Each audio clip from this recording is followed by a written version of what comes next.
Baru-baru ini, anak anggota DPR RI, Georgius Ronald Tanur, aniaya pacarnya hingga tak sadarkan diri.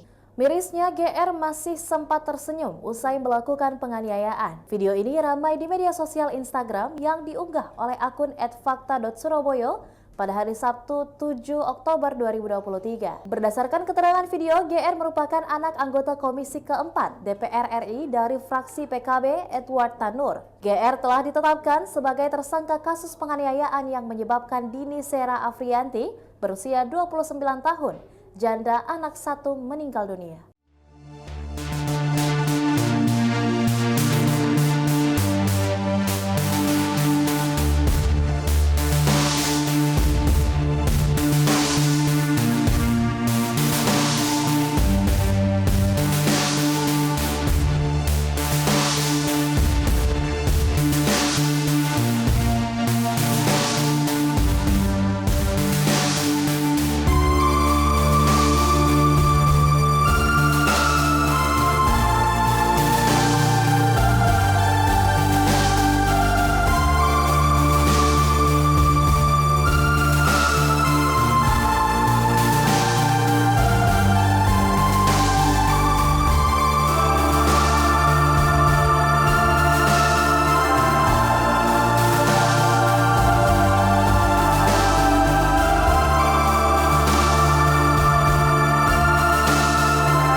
Demikian Tribun Hot News kali ini, dan jangan lupa saksikan berita lainnya hanya di kanal YouTube dan juga Facebook Tribun Timur.